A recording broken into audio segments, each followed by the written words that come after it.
रासु करम जे भनिरहेछ धरम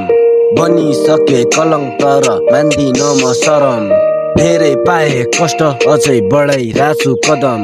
गरी खान या मरि जान दियो आमा जनम भन्न मन थिएन मलाई आफ्नो बारे पैसाको कारणले सबबाट टाढे सबले मेरो मुटुलाई मारे जितको खोजी गर्दामा हारे कति चोटि आफूलाई बदल्न मैले मलाई पनि छाडे ढुङ्गाको मूर्तिलाई मैले आफ्नो भावनाहरू बाँडे हो मैले हाने समय काट्नको लागि मैले त्यो पनि ताने कुरा काट्यो सबले मैले सब कुराहरू भोग्न नि जाने कसी सक्या त्यो आँसुलाई पनि मैले आँखामै थामे महिने बाटो फरक किनकि मैले सैतै माने गाजा गोटीको मस्तीबाट अलग भए म बस्तीबाट बस्तीबाट एकरो डराउँदैछु किन बस्दै राम सब बदलिरहेछ यहाँ तर छु यहीँ अझ अल्झिराम आफूमा विश्वास धैर्यता गर जै भन्छन् आमा लाग्छ दुनियाँको लागि केही नि होइन म धन बिना तर बाँचिरहेछि मेरी आमा त्यहाँ आफ्नो मन बिना